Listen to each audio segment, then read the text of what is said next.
नमस्कार, मैं भानुसर मालिक। राहु का गोचर अप्रैल माह में होने जा रहा है। सभी राशियों पर किस प्रकार से परिणाम देगा, बहुत ही खास और बहुत ही श्रेष्ठ प्रोग्राम है। आप अपने जीवन में इसको जान करके उनसे लाभ प्राप्त कर सकते हैं। राहु के बारे में विस्तृत रूप से इसमें जानकारी दी गई है। सभी राशियों में, सभी राशियों के लगन के अनुसार। मान सहित विष खाए के शंभु भये जगदीश, बिना मान अमृत पियो राहु कटायो शीश। यह रहीमदास जी का दोहा है। निसंदेह सम्मान का अपना विशेष महत्व है। मनुष्य भले ही कर्मों से सम्मान अर्जित करता है, चोरी अथवा धोखे से धनार्जन करने पर धनी जरूर हो सकता है, किंतु सम्मान से सदैव वंचित होता है। लोगों की दृष्टि में चोर या धोखेबाज ही कहलाता है। जो लोभ, अहंकार, ईर्ष्या रहित अभाव में जो जीता है, उससे सम्मान भले ही अपेक्षा न हो, किंतु वह बिना मांगे सम्मान पाता है। सुदामा सम्मान सहित चावलों की तुच्छ भेंट भगवान श्री कृष्ण को की, प्रसन्न होकर भगवान श्री कृष्ण ने ग्रहण किया। बिना सम्मान के भेंट स्वीकार करने पर अपमान ही मिलता है। इस तथ्य को रहीमदास जी ने इस प्रकार से अभिव्यक्त किए। समुद्र मंथन के पश्चात समुद्र से अमृत और विष की प्राप्ति हुई। विष से हानि हो सकती थी, अतः देवताओं ने सम्मान सहित शिव से अनुरोध किया, विष पान करने और हमारी रक्षा करें। इससे अभिभूत होकर विष पी गए। मान सहित मिले विष को पान का परिणाम यह हुआ, शंभु कहलाए जगदीश, जारे सारे जगत के स्वामी हो गए। जबकि राहु को बिना मान के अमृत के कारण शीर कटाना पड़ा। जब देवता अमृत पान कर रहे थे, तब उनके साथ छल कपट से राहु ने भी अमृत ग्रहण कर लिया। इससे शुद्ध होकर भगवान श्री विष्णु ने उनका गला काट दिया। अमृत पीने के कारण वह मरे तो नहीं, किंतु उनका सिर और धड़ स्वर भानु के नाम का जो दैत्य था, वह राहु केतु के नाम से आज भी अंतरिक्ष में छाया ग्रह के रूप में सूर्य की परिक्रमा कर रहे हैं। स्वर भानु नाम का दैत्य जो राहु केतु कहलाया। इनकी शिकायत विष्णु भगवान से सूर्य और चंद्रमा ने की थी, इसलिए सूर्य और चंद्रमा से भय खाता है। राहु का गोचर जानने से पहले राहु के बारे में विस्तृत जानकारी जान लेनी चाहिए। राहु ने अमृत पी लिया, इस कारण से इसमें देवताओं के गुण भी विद्यमान है, तो वही दैत्यों के भी गुण विद्यमान है। राहु शुभ अशुभ फल दोनों देता है। राहु अमृत पिया, इसके कारण देवगुरु बृहस्पति जैसी इनको दृष्टि प्राप्त है। जो देवगुरु बृहस्पति को नव और पंचम एक्स्ट्रा दृष्टि है सप्तम के अलावा, तो उसी प्रकार से राहु को भी नव पंचम दृष्टि प्राप्त है। दैत्यों के गुण भी विद्यमान है। इस कारण से राहु की दशा चित्त भ्रमित होना, कंफ्यूज होना, मति भ्रमित होना, नसों की प्रॉब्लम, यह सब राहु करवाता है। अकारण भयभीत, अंधकार, जो आप फिल्में नाटक वगैरह देखते हैं, वास्तविक पर्दे में वह स्थिति नहीं होती और आप भावनात्मक होकर के हंसना शुरू कर देते हैं, रोना शुरू कर देते हैं। तो जो वास्तविक स्थिति नहीं है और आभासित होता है, वह भी राहु ही है। हर जगह भ्रमित, विवादित, और यह हर कार्य में इसकी उच्च की और नीच की राशियों के बारे में भी ज्योतिषी भी भ्रमित है। इनकी दृष्टि के बारे में भी भ्रमित है। नव पंचम दृष्टि, सप्तम दृष्टि तो है, लेकिन कई ज्योतिषी कहते हैं ये आगे से देखता है, कई वक्री के कारण से पीछे से मानते हैं।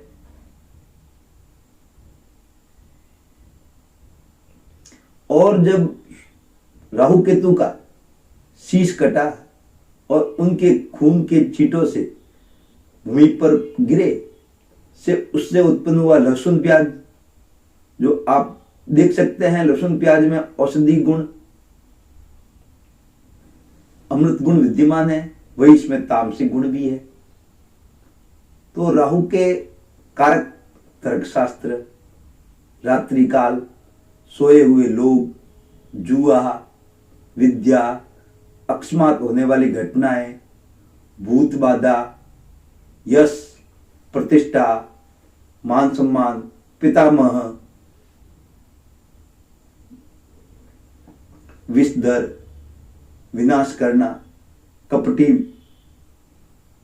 भेद करने वाली बातें, निराधार बातें, परिवार की पूर्व की परंपराएं, पूर्व जन्म से संबंधित बातें, पितृ दोष, पिशाच दोष, बाधा, होशियार, कल्पना शक्ति, उच्च महत्वाकांक्षा, राजकाज, इन सब के विचार राहु के से संबंधित कारक है।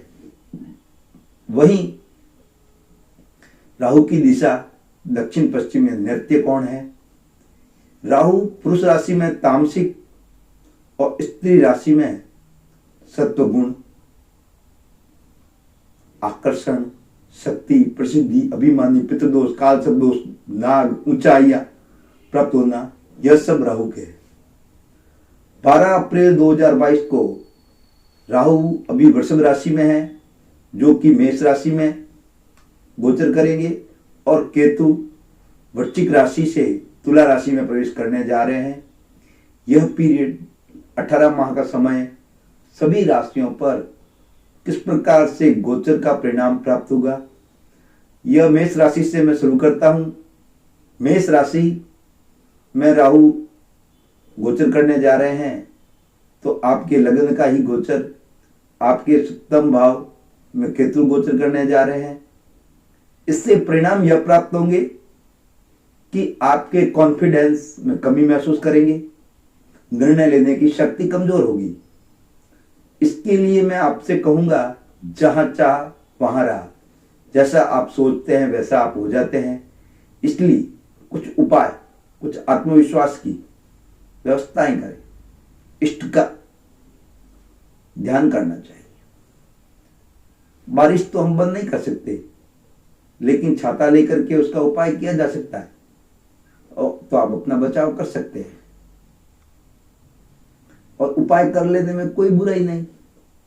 हमारी माता जी, हमारी दादी जी जब हम छोटे थे तो नजर दोष के लिए कुछ उपाय कर लेती थी, नमक का वगैरह का, राई का, इसमें क्या बुराई है। और उस ऐसा कर लेने से आत्मविश्वास, कॉन्फिडेंस बढ़ता है, तो और भी बढ़िया अच्छी बात है, कर लेना चाहिए।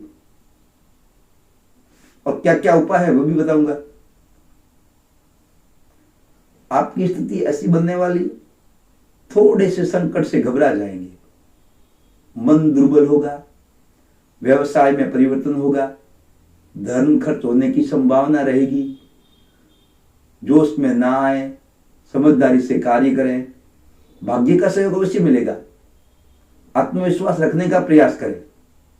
और वृषभ राशि वालों के लिए राहु आपके द्वादश भाव में और केतु आपके पंचम भाव में होने से जो अभी तक आप निर्णय लेने की शक्ति कम थी, अब वह निर्णय लेने की शक्ति बढ़ेगी, जागृत होगी। इससे आप भ्रमित थे, पहले भयभीत थे, वह अब भयभीत होना दूर हो जाएंगे।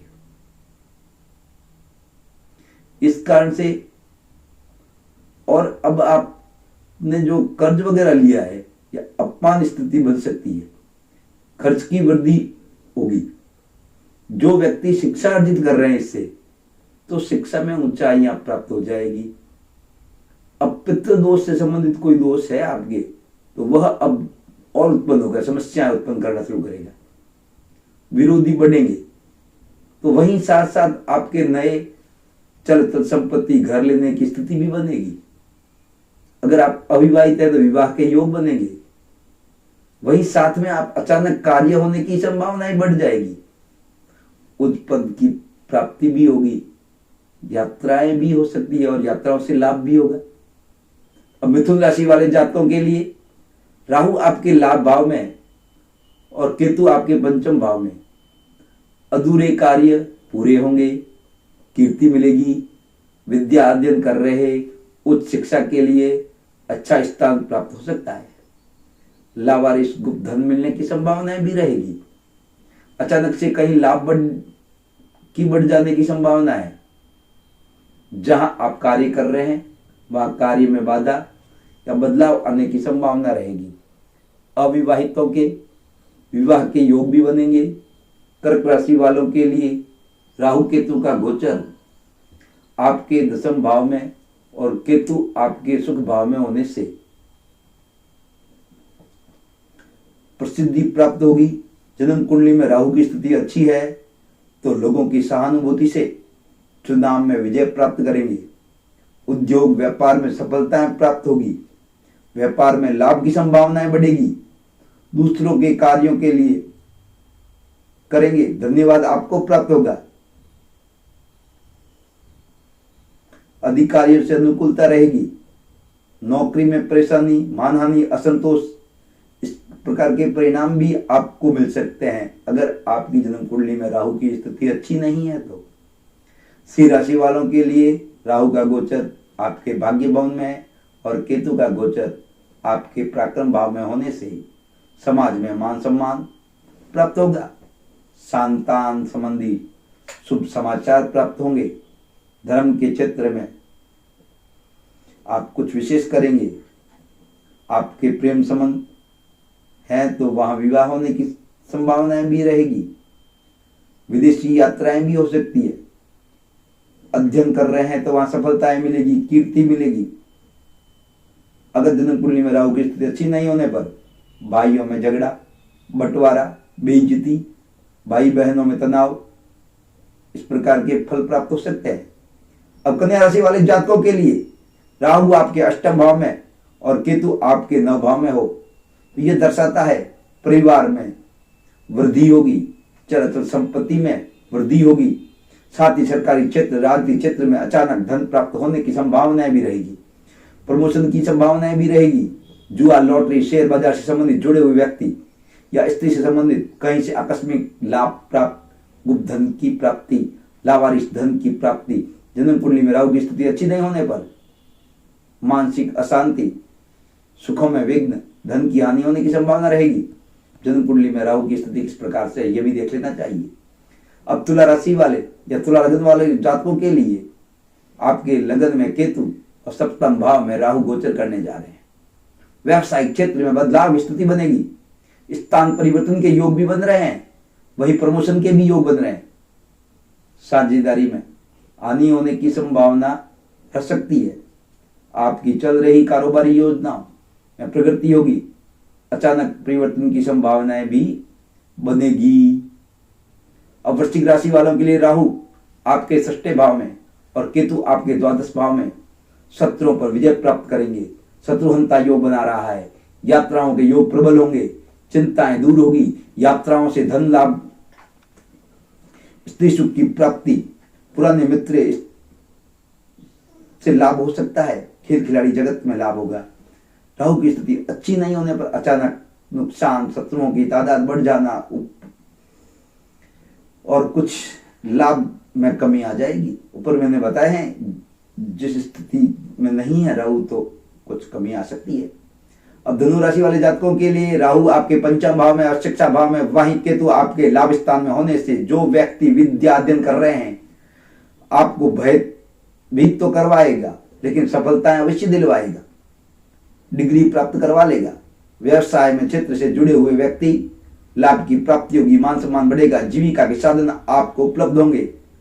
अविवाहितों के विवाह के योग बनेंगे। भाग्योदय शुरू हो जाएगा। शुरुआत में आपको लाभ करवाएगा। मध्य में आते आते कुछ अड़चनें उत्पन्न कर देगा।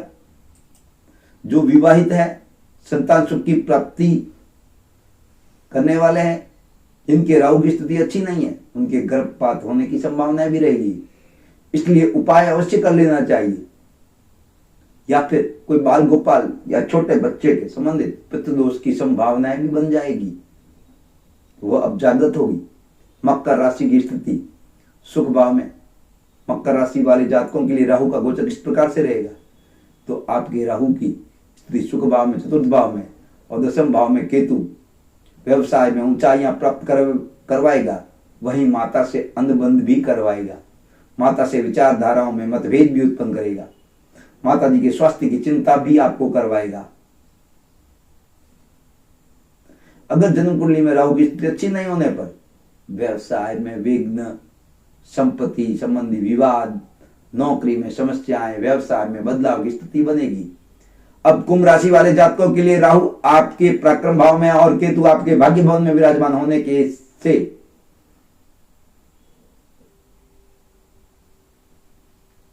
आप कुछ समाधान, मानसिकता से ऊर्जावान महसूस करेंगे, निर्णय लेने की अच्छी भूमिका निभाएंगे। छोटे भाई बहनों से विवाद हो सकता है। आप धर्म और पिता की सलाह मानते हैं तो आपको परिणाम बहुत ही अच्छे और सुंदर प्राप्त होंगे। वहीं मुझे ऐसी स्थिति दिखाई दे रही है, आप बहुत पहले से काफी परेशान चल रहे हैं, 7.5 को भुगत रहे हैं। वहीं कुछ बदलाव की स्थितियां भी बनेगी, परेशानी से राहत भी मिलेगी। अब मीन राशि वाले जातकों के लिए राहु आपके द्वितीय भाव में चल अचल संपत्ति दिलवाएगा। संपत्ति भाव में गोचर करने जा रहे हैं राहु, और द्वितीय भाव चल संपत्ति का होता है। वही केतु आपके अष्टम भाव में आयु मृत्यु भाव गोचर करेंगे, जिससे आपके भीतर चल रही योजनाओं में कुछ संपत्ति संबंधी लाभ भी करवाएगा।